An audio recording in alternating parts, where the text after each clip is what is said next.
All right.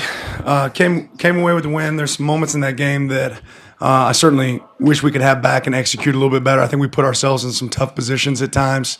Didn't play to our standard of play, certainly in the first half. But I thought our guys overcame that and did much better from an execution standpoint in the second half, and showed some flashes of what we can really be. I'm really proud of some of the younger players in our program, some of the players that got opportunities in this game to really highlight their talents. I thought we did well in special teams. Big kick by Ross James to flip the field. An awesome tackle by Zach Grisham, a guy that works so hard in our program to do so much that you guys maybe don't know as well as we do, but the players in our locker room were thrilled to see him have a moment. How impressive was Ty Thompson when he came in the game and operated at a really high level. And certainly don't want this to go miss, but thoughts and prayers for, Javian Thomas. He got hurt there. I'm, proud that our medical staff and their medical staff was able to give him quick care. And we're praying for great news for him. Never want to see anybody get injured in this game, but we can open it up. Start your front right, Zach. Coach, what specifically needs to change for you guys to cut down on the penalties in this game? Yeah, there's a lot of them. I'll have to go look at the film and see, but you're not always going to be able to execute on second and long and third and long when you put yourself in those situations. So we're going to coach it. We're going to coach it really hard. We've had games where we've played really clean ball, and we've had games like this, and it's certainly disappointing. So we have to figure out different ways to emphasize it. We got to eliminate some selfish play because some of those are penalties that should never exist. Then we got to just play clean football. But you get what you emphasize, and obviously we're not emphasizing that at a high enough level. Second row on the left, Eric. Your team's response, but I think Tez specifically having the drop, being a part of the weird fumble situation, then responding with such a big day, just speak to his effort. Yeah, Tez is the guy that battles every single moment he's on the field. I know he wants that first play back, just like all of us do. But those moments happen in football. And when you see adversity hit, seeing guys go out and respond and react to that adversity, I think is really important. And he certainly wants to be coached hard. He demands the best of himself. We'll continue to challenge him and continue to see him grow as a player as well. All the way in the back, Matt. Speaking with Tez, what did you see in the game plan this week to get him so many targets? I think he had a season high in targets and career high in receptions. And was that or a byproduct of just the game flowing the way it did? No, it was part of our plan to be able to hit some 3-level routes, to be able to execute some stuff with him, with his speed across the field. I think that's a hard guy to cover if you decide to go man. He creates matchup issues with the speed that he has. That's something we want to continue to figure out how to use him in the passing game to create a weapon for us. Back right, Trevor. Early in the week, you talked about showing clips of Michael Jordan to emphasize that next play mindset. How much did that message help your team today in that first half when things weren't always going your way, but you were still able to put the ball in the end zone a bunch of times? Yeah, I thought our guys responded. Unfortunately, I think we hurt ourselves too much today, and that's something we have to go out and coach. I'll say this, that's a hungry locker room, and they're certainly not satisfied. So, last week has nothing to do with this week. This week has nothing to do with the next week. It's about what product we put on the field really through the week for us to continue to build and grow as a team, and I'm anxious to see our guys do that this week. Front left, James. What did you think of Casey Rogers in the first two plays that he had where, the sack fumble, but also the pushing back the lineman to lead to the interception for Steve after the back and forth with the takeaways there early? Yeah, I thought our D-line in general had to have a dominant day. We were doing a lot with less because of some of the scheme that they run, where they're running insert plays where we had to have a D-lineman win up front, and he got some elite pressure. That's a great example of a guy that works every single day. Is the definition of a leader, the way he preps for our program. So glad to see him have some success and impact the game. Front right, Zach. When you have a situation like that in the third quarter, a scary situation with the stoppage of play for a long time, a really emotional situation, how hard is it to kind of get your team back ready to go out there and play like nothing happened really at the end? Our guys are pros, and they understand the dangers of playing, football at a high level. Every one of us, in our program feel for him and feel for his family and his teammates. I know they're hurting, but we also know that there's a job to accomplish for us on the field. And I thought our guys did a good job of hitting the reset button, paying respect to him, but going out there ready to execute when they got the opportunity. Second row right here, Joe. Coach, what was your reaction to the CFP rankings released earlier in the week, and how would you assess where this team stands in that? No reaction, just win. Second row left, Eric. mentioned Ty briefly. I'm just curious on the progress you've seen outside of this game, but also how vital is getting him an opportunity to have some drives like that? Yeah, I think it's extremely vital, to create opportunities for him and to let him, when you go out there, to let him go operate, right? To let him go execute the offense. And I thought he did a phenomenal job of protecting the ball. He presented tremendous touch on some of those throws where he put it where our guy could get it, no one else could. Made some checks within the game based on our game plan too. So really proud of the way he executed. Jared, you're on the left, halfway back. Yeah, Dan, we didn't see Mateo out there today. I'm just wondering if he's okay or if everything's all good with him. Yeah, we probably could have used him today, but we were conscientious of him and didn't want to push. He was able to warm up with the team pregame, and I think he could have played if we needed him to play, but decided to go against that. All the way in the back, Matt.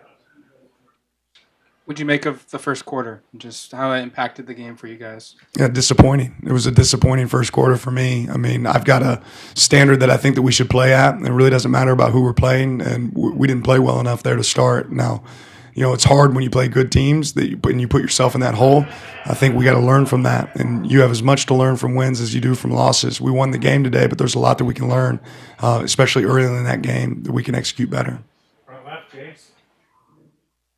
You said you were annoyed by a couple of the penalties and that they shouldn't have happened. Which ones are you speaking of? There was Jackson on what looked to be an effort situation, but called. Yeah, that annoyed me. And Stephen Jones, I didn't know what happened, but the helmet came off and was called unsportsmanlike. Yeah, that annoyed me. And the sideline. That annoyed me. Yeah, you got him. Middle right, Tyson. Just going back to that first quarter, when there are a couple just funky few drives there's always kind of talk of how players come back and kind of readjust from that.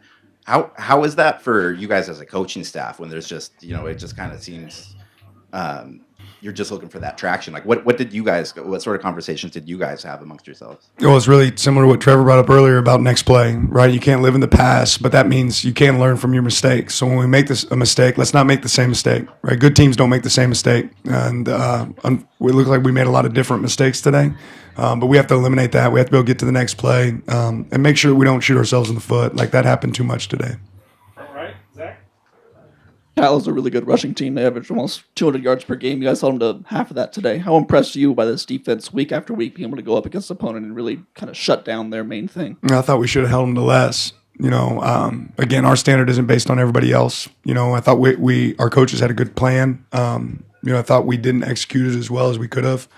Some of the tempo can create that for them when they go fast, but we had moments where we had great knockback at the line of scrimmage. We had guys separating from blocks, and we had moments where we didn't. So we're going to coach those. And again, I'm not a stats guy. I don't really get hung up on that. Some great plays can happen, and I want to see us tackle well. I want to see us get off the blocks. That's our standard. Second row left, Derek.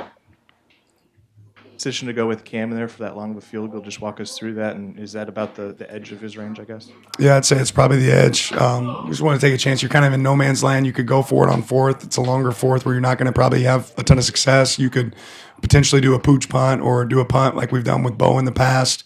But that was a moment where hey, let's see what we can do. There was a lot of wind at moments in the stadium today, and I think it kind of flipped directions. But wanted to give him an opportunity to go put points on the board. Back right, Trevor. When in the offseason or even the recruiting scouting process did you realize that Tez was a guy that could have a game like that and thrive at this level of college football? I probably recognized it more so in practice, right? And we knew he was a talented player. Definitely knew he was a talented returner. That's something that showed up on his film before. I was glad to see that, show up today and him execute at a high level today. But, he's got speed. He's got talent. And it shows up in practice. It shows up in games. Back right, Aaron.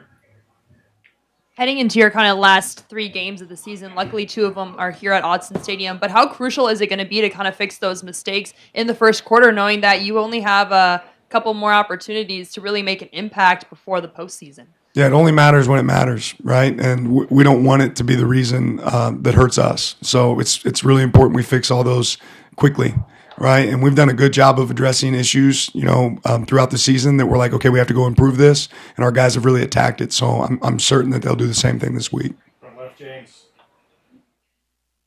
I know you're not a big stats guy, but it is 63 points. It is the most total yards and passing yards and best third down rate against the Wilcox defense since he's been at Cal. There was some positives offensively. Just how do you try to combine the two, that yes, there were things that you were self-inflicted, but you also had statistically a really impressive day. I think that just speaks to, what kind of team we're capable of being. And even though there were some things that were really positives in this, I think there's some things that we can certainly get a lot better at. So we're not going to rest on, the results. We're not a result-oriented team. We're a process-oriented team. So I'm going to continue to focus on the process. It did a good job on third down, but, it's better than doing a good job at third down. It's avoiding third down.